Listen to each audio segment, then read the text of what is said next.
ताउज़ुबिल्लाहिमिनश्शैतानिर्रजीम बिस्मिल्लाहिर्रहमानिर्रहीम। मेरे मोहतरम उस्ताज़ा कराम और हम अज़ीज़ साथियों, आप सबको अस्सलाम वालेकुम रहमतुल्लाहि व बरकातुहू। मुझे जिस मौजू पे लब कुशाई करने का मौका मिला है वो है बाप की अहमियत। हमारे प्यारे नबी हज़रत मोहम्मद सल्लल्लाहु अलैहि वसल्लम की भी 4 बेटियां थी जो उनको अपना रहनुमा समझती थी। वालिद एक ऐसी हस्ती है जो अपनी औलाद को कभी भी किसी परेशानी में नहीं देख सकता। जिस तरह माँ अपनी औलाद को किसी तकलीफ दुख दर्द में नहीं देख सकती, उसी तरह बाप भी अपनी औलाद को कभी किसी तकलीफ में नहीं देख सकता। आप लोगों ने एक बार नोटिस जरूर की होगी कि बाबा जो है, जब भी आपको पैसों की जरूरत होती है, आप वालदा से मांगे, वालदा आपको कहती है बेटा मेरे पास अभी पैसे नहीं है, या आपने कोई भी चीज खरीदनी है उसके लिए चाहे पैसे आप मांग ले, तो आप अपने वालिद से एक बार कहे, चाहे उसकी जेब में पैसे हो ना हो, वो आपको वो चीज जरूर ला के देगा कि ये मेरी औलाद ने मुझसे मांगी है।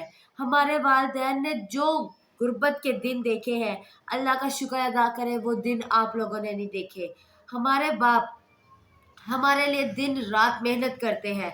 जो बेटियां हैं उनके लिए जो जहेज वगैरह बनाने होते हैं तो उसके लिए बाप मेहनत करता है। उनके भाई जो हैं बच्चियों के, वो अपने बाप का बाजू बनते हैं, मगर बहुत से लड़के बेटियां ऐसी हैं जो अपने बाप का बाजू बनती हैं।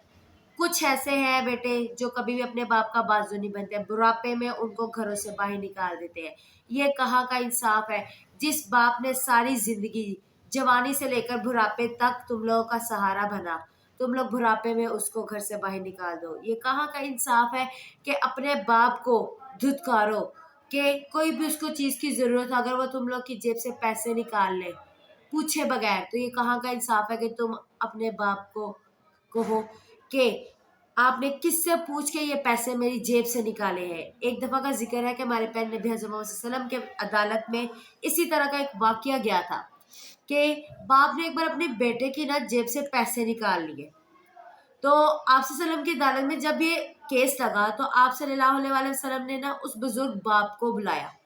वो बुजुर्ग बाप बहुत मुश्किलों से आया और आप सल्लम की अदालत में जब हाजिर हुआ, आप सल्लल्लाहु अलैहि वसल्लम ने जब सुनवाई करने लगे, आप सल्लम ने मामला पूछा, तो बाप रोते हुए बोला, ए अल्लाह के रसूल, ए हमारे आखिरी नबी, मैं आपको क्या बताऊं, ये मेरी औलाद है जिससे सारी जिंदगी मुझसे पैसे मांगता रहा, मैं देता रहा, इनके लिए ही तो मैं कमाता था, कौन सा अपनी जात के लिए मैं कमाने चाहता था। आज जब मैं बुढ़ापे में पहुंचा और इससे पूछे बगैर मैंने पैसे लिए हैं तो ये मुझे अदालत तक ले आया है। ऐसे पैसे को तो मैं कभी भी ना लूं।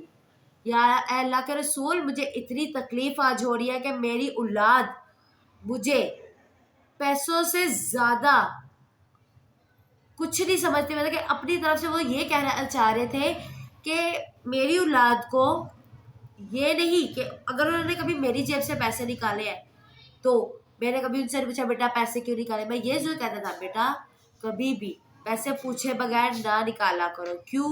क्योंकि वो चोरी के मामले में आते हैं। मैं तो फिर भी एक बाप हूँ, मैंने निकाली तो मेरे बेटे ने मुझे चोर बना दिया।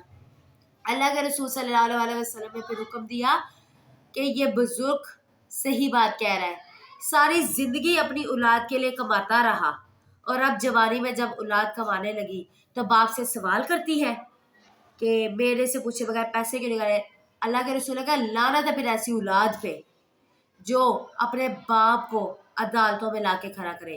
मेरी आप सबसे गुजारिश है कि कभी भी अगर आपके वालिद साहब आपकी जेब में से पैसे निकाले, कभी भी उन्हें ये ना कहना कि मेरी जेब से पूछे बगैर पैसे क्यों निकाले। आप बस इतना कीजिएगा कि उनकी ज़रूरत पूरी करने के लिए उनसे पूछे बगैर उनको जितने पैसे की भी जरूरत है, आप चाहे 2 लाख कमा रहे हो, 3 लाख कमा रहे हो, उसमें से कुछ पैसे अपने वालिद के सराहने के नीचे रख देना, ताकि आपके वालिद साहब भी खुश हो जाए कि मेरी मांगे बगैर मेरी औलाद ने मेरी ख्वाहिश पूरी की है। शुक्रिया।